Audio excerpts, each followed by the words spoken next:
팔레스타인 지방에는요, 우리와는 조금 다르게 먼지가 참 많기 때문에, 우리나라도 먼지가 있지만 우리나라 비교도 안 될 정도로 먼지가 참 많기 때문에 사람들이 집으로 들어갈 때에 종이 발을 씻겨주는 그런 문화와 관습이 있습니다. 이렇게 하지 않으면요, 밖에서 더러워진 발을 가지고 집을 들어오니까요, 그 손님들이 집을 완전히 더럽게 만들기 때문에 그렇습니다. 그래서 씻겨주는 거예요. 우리 삶에도 마찬가지죠. 우리도 세상 속에 살면서 알게 모르게 우리의 영혼과 우리의 삶을 더럽히게 됩니다. 그래서 우리는요, 매일 주님과의 관계를 한번 돌아봐야 되는 거예요.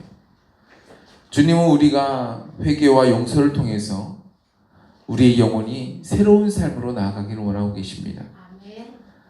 필립 켈러라는 목사님이 계시는데요, 그분이 오랫동안 목자로 일을 하면서 양을 돌보신 경험이 있으신 분이세요.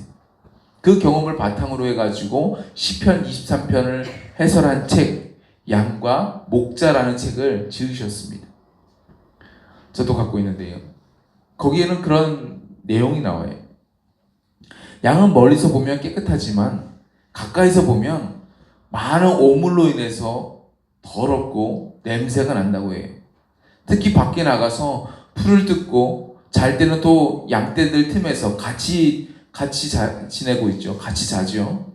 그러다 보니까 옴이 옮아요. 옴이 옮아요. 그래서 옴이 옮다 보니까 어떻습니까? 괴롭죠. 양떼들이 괴로워한다는 겁니다. 그때 목자가 어떻게 할까요? 목자가요, 양을 기름 속에다가 푹 넣어가지고 온몸을 적셔서 양을 깨끗하게 치료한다고 합니다. 마찬가지로요, 우리도 모르는 사이에 잘못된 영향을 받고 병이 들어서 하나님 베푸신 은혜를 제대로 느끼지 못할 때가 너무나도 많습니다. 이럴 때에 주님의 성령이 우리를 치유해 주시도록 우리도 신선한 기름 같은 프레시한 성령의 충만함을 받아야 될 줄로 믿습니다. 주님은요, 치유와 회복이 필요한 우리 가운데 새로운 은혜, 새로운 프레시한 기름 부으심을 허락해 주실 것입니다. 이런 프레시한 성령의 기름 부으심 안에서 우리 심령의 문제, 우리 가정의 문제, 우리 교회의 문제, 내 삶을 둘러싼 여러 가지 문제들을 이 영적인 차원에서 점검하고 회복되어 나아가시길 주님의 이름으로 축복합니다. 한국교회 트렌드 2026이라는 책이 있는데요, 매년마다 이 트렌드 24, 25, 26 계속 나오고 있습니다. 이 책에 보면요, 이런 내용 나옵니다. 사역의 차원에서 많은 사람들이 모든 것을 다 잘할 수는 없으니까 선택과 집중을 해야 된다라고 말하고 있습니다. 그러면 사역의 핵심적으로 에너지를 어디다 쏟아야 될지 성도들과 목회자 모두에게 이 응답을 받게 했습니다. 이렇게 물었어요. 다른 사역을 줄이고 그리고 집중을 하게 된다면 어디에다가 당신은 집중하시겠습니까? 그리고 2가지 응답만 적어보세요 라고 2가지 응답만 하겠습니다. 조사 결과 성도와 목회자 모두다가 1순위로 뭐를 꼽았냐면요, 예배와 설교를 꼽았습니다. 성도 45%, 목회자 46.5%. 1순위로 예배와 설교를 꼽았습니다. 이것은 하나님과의 만남, 말씀 선포가 교회 사역의 중심이라는 인식이 성도와 목회자 모두에게 깊이 자리 잡고 있다는 얘기죠. 또 성도와 목회자 모두 2순위로 무엇을 꼽았냐면요, 기도와 영성을 꼽았습니다. 성도 36.1%, 목회자 25.2% 꼽았습니다. 예배와 더불어서 교회가 붙들어야 될 사역의 핵심 축이 무엇인지를 재확인시켜 주는 것입니다. 하지만 이 지점에서 성도와 목회자의 인식 차이가 지금 드러나게 됐어요. 성도들은 기도와 영성을 3위의 항목과는 큰 격차를 두고 명확하게 이 순위로 기도와 영성은 두 번째입니다라고 딱 집은 반면에, 목회자들은요, 기도와 영성을 지역사회 봉사, 다음 세대의 사역 뭐 등등과 함께 거의 비슷한 비율로 응답을 해버렸습니다. 무슨 말인가요? 성도들이 느끼고 있는 영적인 갈급함이 목회자가 인식하고 있는 수준보다 더 깊고 더 절실하다는 것입니다. 결국 성도들은 다양한 사역을 하기 원하기보다는 깊이 있는 영적인 돌봄과 말씀 중심의 삶을 강하게 요구하고 있다는 겁니다. 몇 년 전에 미국에서 에스베리 대학교라는 그 학교에서 부흥이 일어났습니다. 이 부흥은 미국뿐만 아니라 전 세계 교회에 아주 신선한 충격을 가져다 주었어요. 당시 부흥을 통해 드러난 이 Z세대의 영적인 갈망은요, 더 많은 것보다 더 본질적인 것을 추구하고 있었기 때문에 그렇습니다. 부흥에 참여한 에스베리 대학교의 한 학생이 이렇게 말을 했습니다. 우리는 더 많은 것을 원하는 것이 아닙니다. 오히려 좀 덜한 것을 원합니다. 좀 덜하기 원합니다. 실제적인 것을 위해서, 본질적인 것을 위해서, 더 중요한 것을 드러내기 위해서 본질적이지 않는 활동을 좀 줄여나갔으면 좋겠습니다 라고 하는 거예요. 이것은요, 예배와 말씀, 이 기도와 영성 같은 이 본질적인 부분들을 붙잡기 위해서 나머지 사역은 좀 덜 하자라는 성도들의 바람과 비슷한 것입니다. 교회가 이전에는 대한민국의 리더십 방향을 어디로 잡을까 하다가 경영자들이 하고 있는 리더십 방향을 채택을 했어요. 그래서 많은 똑똑한 목사님들이 대기업과 같은 그런 경영 방식을 선택을 했습니다. 우리나라 대기업이 어떤 방식이죠? 문어발식 성장 방법이죠. 네. 확장 정책을 했습니다. 그래서 교회가 부흥하면 뭘 합니까? 첫 번째로요, 교회 예배당을 새로 짓지요. 부흥하면 예배당부터 짓습니다. 근데 예배당을 짓는데도 조금 약간 오버하는 경향이 있습니다. 한번 좀 잘 지었으면 만족해야 되는데 그거로 만족하진 않아요. 지었으면요, 이번엔 이렇게 더 크게 접을까? 해서 그걸 새 예배당인데도 불구하고 그걸 부수고 또 더 크게 지어요. 또. 예. 그리고 난 다음에 사람들이 좀 더 오는 것 같아요. 그러면 어떻게 합니까? 다시 한번 붓습니다. 예. 그리고 또 더 크게 만들어요. 예. 제가 있었던 금락교회가 그랬습니다. 예. 짓고 또 짓고. 예. 그렇게 지었습니다. 그러고 난 다음에 무엇을 합니까? 목사님과 부교육자들이 살아야 될 사택이 있어야 됐잖아요. 그래서 그것을 짓습니다. 그 다음에 뭘 합니까? 교회마다 교육관을 둡니다. 교육관을 만들어요. 교회학교를 운영해야 되니까 당연히 교육관을 만듭니다. 그 다음에 선교관을 또 만듭니다. 교육관과 선교관은 비슷하긴 한데 또 달라요. 예, 제가 보기엔 똑같아요. 하는 기능은 똑같습니다. 그런데 다르대요. 예, 이름만 다릅니다. 교회가 확장된 다음에는요, 그 다음부터 뭐 하나 하냐면 시골의 경치 좋은 곳에 땅을 사가지고 기도원을 운영을 했습니다. 사설 기도원들이 있지만 교회가 운영하는 기도원을 따로 또 만들었어요. 그리고 난 다음에 이제는 눈을 해외로 돌립니다. 그래서 해외 선교지에 예배당과 학교와 수도시설, 여러 가지 활동들, 봉사활동, 여러 가지 일들을 하게 됩니다. 건물은 교회 사역의 베이스가 되는 것이니까요, 당연히 필요하죠. 그러나 한국 교회가 전체적으로 외형적인 건물의 확장과 성장에 치중한 나머지, 너무나도 치중한 나머지 사역의 본질이 되고 신앙생활의 본질이 되는 예배와 말씀, 기도와 영성을 놓쳐버리고야 말았습니다.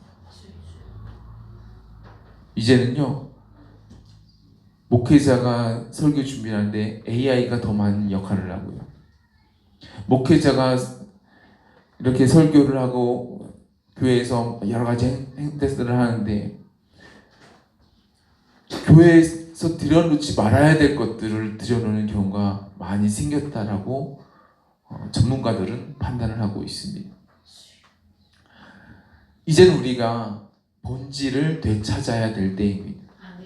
예배의 기쁨, 하나님의 음성이 들려주신 참된 행복과 만족, 하나님의 영이 나와 우리 가정과 우리 교회를 인도해 가시는 그 놀라운 능력을 우리가 경험해야 될 줄로 믿습니다. 오늘 우리 예수님은요, 레위, 다른 성경에서는 마태라고도 하지요, 레위의 집에 들어갔습니다. 레위는 사람들이 꺼려하는 세리였습니다. 세리 마태, 세리 레위였습니다. 원래 부과된 세금보다 좀 더 걷어요. 더 걷어야지 좀 가져갈 게 있잖아요. 그러니까 좀 더 걷는 경우도 있고요. 또 세금을 걷어서 누구한테 줍니까? 로마한테 줍니다. 로마는 어디예요? 이방 나라잖아요. 지금 우리를 압제하고 있는 나라잖아요. 그 나라한테 바치고 있는 거예요. 황제한테 바치는 거죠. 그러니까 세리를 꺼려하고 미워했습니다. 근데 예수님이요, 사람들이 꺼려하고 사람들이 가까이 하지 않는 그 레위의 집에 지금 들어가신 거예요. 레위도 삭개오와 마찬가지로 얼마나 기뻐했겠습니까? 예수님께서 좀 전에 나를 따르라고 말씀하셨거든요. 나를 따르라. 지금 나를 따르래요. 예수님을 따르래요. 세리한테 그런 말을 해주신 거 얼마나 감사해요. 모든 사람들이 다 비방하고 손가락질하고 있는 이 죄인 세리에서 이제 예수님의 제자가 되었어요. 얼마나 즐겁습니까? 지옥 갈 수밖에 없는 지옥 자식이 지금 천국 백성이 되었으니까 얼마나 영광스럽고 얼마나 행복합니까? 그래서 그가 예수님을 대접하기 위해서 집에 자신이 할 수 있는 최고의 아주 멋진 잔치를 벌이는 겁니다.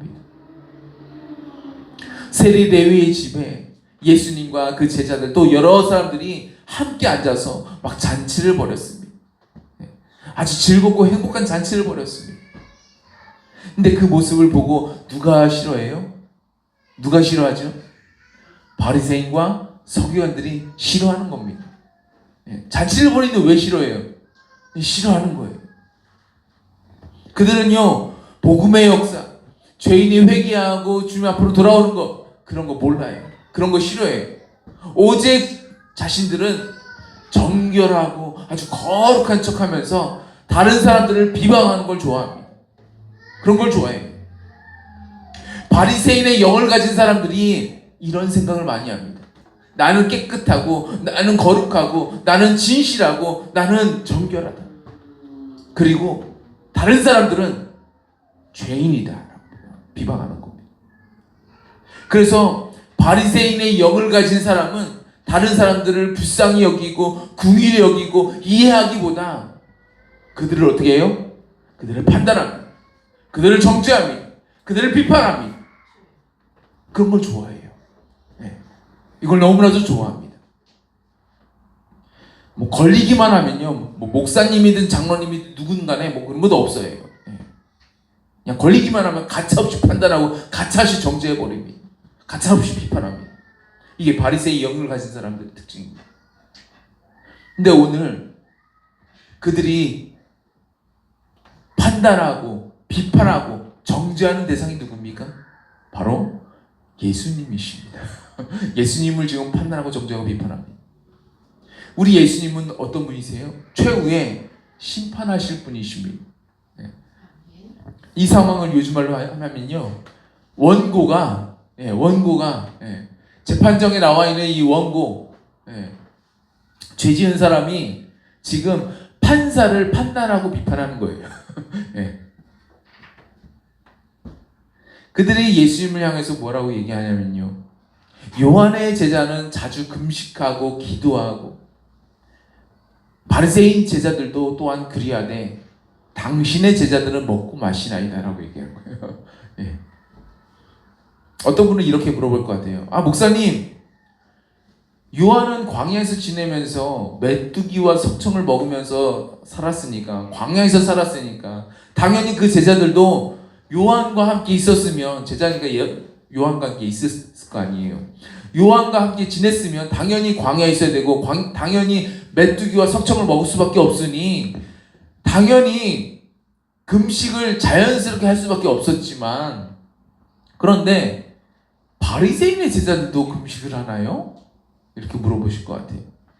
네, 바리새인의 제자들도요, 바리새인들처럼 금식을 해요.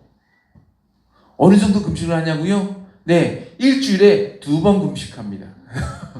일주일에 2번이에요. 한 달에 한 번 말고요. 일주일에 2번입니다. 일주일에 2번. 요일 정해져 있어요. 한 번은 목요일입니다. 목요일. 왜 목요일에 금식해야 되나요? 네, 그들이 하는 이유가 있습니다. 모세가 율법을 받으러 산에 올라갔습니까? 네, 올라갔어요. 율법 받으러 올라갔잖아요. 그날이 목요일이에요. 네, 그래서 금식을 하는 거예요. 그러면 또 한 번은 뭐예요?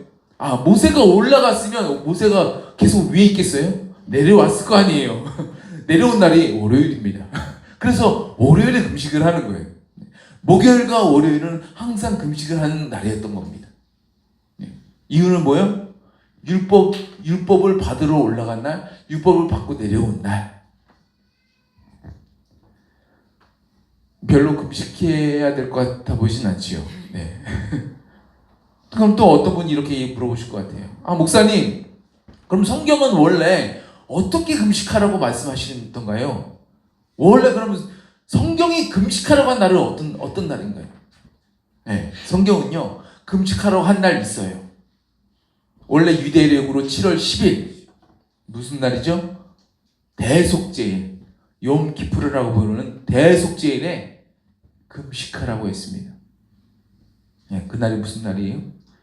어린 양을 잡아다가, 염소 2마리죠. 염소 2마리 한 마리는 광야로 보내고, 한 마리는 제사할 때 잡고, 그렇게 하는 날이 이제 대속죄일인데, 그때에 금식하라고 했습니다. 그게 뭐예요? 예수님 생각하라는 거죠. 광야로 나간 그 염소가 바로 빽 하고 이제 죽잖아요. 네. 광야에서 삑 하고 이제 다른 동물에 물려 죽습니다. 그러면 그걸 봐요. 그래서 우리 제가 살다 하면서 막 좋아하면서 돌아옵니다. 그러면서 그 염소가 죽는 순간과 함께 대속죄일이 끝나는 거예요. 이게 바로 예수님을 생각해야 되는 날이 바로 욤 키푸르 대속죄일입니다. 근데 그 날까지는 성경에서 기록되어 있는데, 그 다음번에 바벨론 포로가 돼버렸어요. 바벨론 포로가 되다 보니까 얼마나 안타까워요. 다시 회복해야 되잖아요. 그러니까 이제 금식하는 전통이 세워버립니다. 그래서 1년에 4번이나 금식하는 날들이 생겨버렸습니다. 그러다가 유대 지도자들이 자신이 더 존경받고 자신이 더 높임을 받고 싶은 마음에 다른 사람들이 보기에 당신은 거룩하네요, 정결하네요, 대단하네요, 경건하십니다 라고 인정을 해주니까요. 그래서 정해진 날수보다 더 횟수를 늘려서 금식하는 열정을 보이는 겁니다. 그래서 이 바리새인들은요, 일주일에 2번이나 금식을 하는 겁니다. 그런데 예수님은 바리새인들과 바리새인의 영에 눌린 사람들에게 말씀하십니다. 혼인집 손님들이 신랑과 함께 있을 때에, 함께 잔치를 벌일 때에 금식할 수 있느냐? 금식할 수 있느냐? 없지요. 결혼식에 무슨 금식을 하고 있습니까? 없지요. 금식은요, 내가 죄를 짓고 내가 범죄한 길로 나아가고 내가 주님의 말씀을 벗어났기 때문에 주님이 나와 함께 하시지 않고 하나님의 임재가, 하나님의 기름 부으심이 내게서 멀리 떠났기 때문에 내가 다시 주님의 임재를 회복하고 내가 다시 주님의 말씀 안으로, 내가 다시 주님의 언약 안으로 다시 들어가기 위해서 하는 것이 바로 금식하는 것입니다. 그게 금식의 목적인 거예요. 근데 내가 지금 주님과 만나고 있어요. 지금 만나고 있잖아요. 주님과 만나고 있고 내가 주님과 사랑의 교제를 지금 누리고 있는 이 마당에 금식을 왜 합니까? 금식을 왜 하나요? 누구를 위해 금식을 해야 되는 겁니까? 이것이야말로 바리새인의 누룩이고 영적으로 보면 종교의 영인 것입니다. 이것이 바리새인의 유전과 누룩, 전통으로 복음이 되시는 예수님의 모습을 판단한 결과인 것입니다. 여기서 예수님의 말씀은요, 새 옷과 낡은 옷 그리고 새 포도주와 새 부대로 이어져 나가게 됩니다. 예수님의 말씀대로 그 당시에 새 옷에서 한 조각을 떼어가지고 찢어가지고 낡은 옷에다가 딱 붙여놓게 되면 어떠한 일들이 벌어지게 될까요? 낡은 옷은요, 어떤 수축하거나 아니면 늘어나는 것 같은 변화에 매우 둔감합니다. 변화에 둔감해요. 어떤 목사님들은 과거 자신이 신앙생활했던 그때 당시의 모습, 그때 당시의 전통적인 방법을 가지고 있어가지고요, 지금도 교회를 지을 때 어떻게 짓냐면요, 마치 성당처럼 짓습니다. 예. 유럽에 가보면요, 제가 유럽에 가봤잖아요. 가보니까요, 여기가 교회인지 여기가 성당인지 구분을 할 수가 없습니다. 예. 목사인 저도 구분하기 어렵습니다. 예. 여기가 성당인지 여기가 교회인지 모르겠는데요. 모르겠어요. 예. 그게 맞아요. 예. 모르는 게 당연한 것입니다. 성당과 교회가 양식이 비슷하거든요. 그런 스타일로 지금도 지으려고 하는 거예요. 근데 지금은요, 지금 우리의 다음 세대들이 얼마나 디자인에 민감한지 아십니까? 보통 민감한 게 아닙니다. 매우 민감합니다. 낡은 옷은요, 변화에 둔감하기 때문에 새 옷에서 일어나고 있는 변화를 따라갈 수가 없습니다. 그 당시 새 옷은요, 빨래하면 물을 이 옷이 많이 빨아들여 가지고 수축을 해버립니다. 줄어들어 버려요. 새 옷은 수축하고 있는데 옆에 같이 붙어 있는 낡은 옷은 수축을 하지 않아요. 그럼 어떻게 될까요?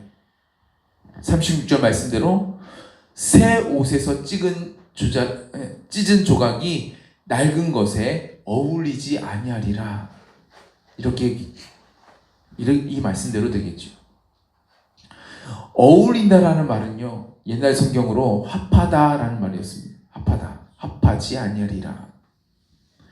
원어로 보면 쉼포네오라는 말입니다. 쉼포네오, 쉼, 함께, 포네오, 소리를 내다, 화음을 이루다라는 말입니다. 이 단어가 영어에 영향을 줬어요. 그래서 이 단어로 어떤 말이 나왔냐면요, 심포니라는 말이 나왔습니다. 심포니 무슨 말이죠? 교향곡 할 때 심포니라고 하죠. 우리가 심포니 오케스트라 하면 교향악단이라고 말을 하잖아요. 마치 교향악단 오케스트라처럼 소리가 만나고 소리가 함께 어우러져서 아름다운 화음을 이루어서 아주 멋진 음악이 나와야 되는데, 새 옷과 낡은 옷은요, 절대 그렇게 할 수가 없다라는 말입니다. 새 옷이신 예수님은 복음의 시작이죠. 또한 예수의 영이 바로 성령님이십니다. 그 복음의 역동성과 그 성령님의 역동적인 역사, 그 변화를요, 바리새인들의 영으로 충만한 사람과 지나간 전통과 유전에 매여서 어떠한 변화도 인정할 수 없는 사람들은요, 절대로 어울릴 수가 없다라는 겁니다. 조화를 이룰 수가 없다라는 겁니다. 예수님이 말씀하신 새 포도주도 마찬가지입니다. 예수님이 말씀하신 새 포도주는요, 묵은 포도주가 아니에요. 묵은 포도주가 율법을 얘기합니다. 로마서에서는 육신의 법이라고 얘기하는데요, 그의 반면에 새 포도주는 성령의 법입니다. 로마서 8장 11절과 2절 말씀에 그러므로 이제 그리스도 예수 안에 있는 자에게는 결코 정죄함이 없나니 이는 그리스도 예수 안에 있는 생명의 성령의 법이 죄와 사망의 법에서 너를 해방하였습니다. 이 죄와 사망의 법이 바로 육신의 법입니다. 묵은 포도주와 새 포도주는 달라요. 같지 않습니다. 함께 어울릴 수도 없습니다. 로마서 8장 5절, 6절, 8절 말씀을 제가 읽어드리겠습니다. 육신을 따르는 자는 육신의 일을, 영을 따르는 자는 영의 일을 생각하나니 육신의 생각은 사망이요 영의 생각은 생명과 평안이니라. 육신에 있는 자들은 하나님을 기쁘시게 할 수 없느니라. 이처럼 묵은 포도주와 새 포도주가 완전히 달라지기 때문에 우리는요 새 포도주를 받아 누려야 되는 거예요. 묵은 포도주로 만족해서는 안 됩니다. 새 포도주로 받아 누려야 됩니다. 성령의 법을 따라 살아야 되는 거예요. 내 안에 성령의 법을 모시고 살아가야 됩니다. 그러려면요 묵은 가죽 부대 가지고는 안 돼요. 목사님 지금이 어떤 시대입니까? 절약해야 되지 않습니까? 자원도 절약해야 되는데 그냥 재활용하면 안 되겠습니까? 네. 영적인 세계에서 재활용하겠다는 말은요 내가 예수 믿기 전의 생활과 예수 믿고 난 후의 삶이 똑같겠다, 똑같이 살아가겠다라는 얘기와 똑같습니다. 예수를 믿으면 날마다 새로워져야 되는데, 변화가 되어져야 되는데, 묵은 가죽 부대의 삶으로는요 성령님의 그 변화를 감당할 수가 없어요. 그래서 주님은 우리에게 말씀하십니다. 이전 것은 지나갔으니 보라 새 것이 되었노라. 새 것이라고 합니다. 우리 심령 안에 예수 그리스도의 복음을 받아들이고 주님을 나의 구세주로 모셔드린다면요, 예수의 영이신 성령님을 모시고 우리가 살아가게 된다면요, 바리새인의 누름, 바리새인의 전통, 바리새인의 영으로 되겠습니까? 늘 금식해왔고 요한의 제자들도 금식하고 바리새인들도 다 금식하고 있으니 예수님의 제자들도 예수님과 함께 잔치하는 중이지만 하던 대로 금식 좀 하시죠. 하던 대로, 살던 대로, 먹던 대로, 내 생활 패턴대로 좀 하시죠. 이게 맞습니까? 맞지 않습니다. 예수님은 아니라고 말씀하세요. 만약 그렇게 된다면 그 새 포도주는 그 낡은 가죽 부대를 반드시 터뜨리게 될 거라고 말씀하세요. 실제로 그렇습니다. 새 포도주를 가죽 부대에 넣게 되면요, 낡은 가죽 부대에 넣게 되면요, 그때부터 며칠 동안 혹은 수개월 동안 포도주가 완전히 숙성될 때까지 포도주는 계속해서 발효를 합니다. 술이 되는 과정이죠. 발효를 해요. 발효하면 무엇이 나올까요? 발효하면 가스가 나옵니다. 우리 몸에서 발효되면 뭐가 나와요? 방귀가 나오잖아요.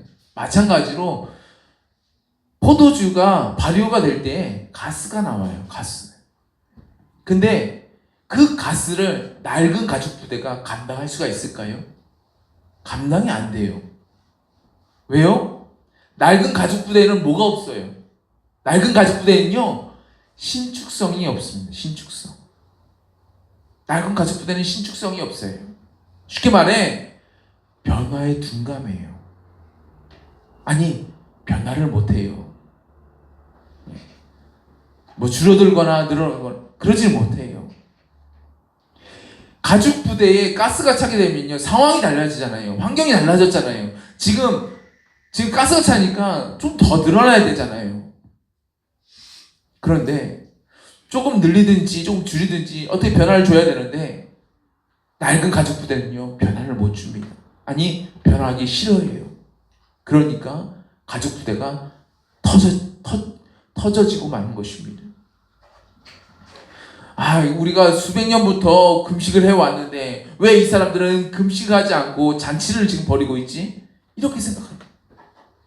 신랑 대신 예수님이 오셨으니 결혼식 잔치를 벌이는 게 아주 당연한데도 불구하고, 아주 마땅한데도 불구하고 바리새인의 영에 누린 사람들은요 그 생각조차 바꾸는 걸 싫어해.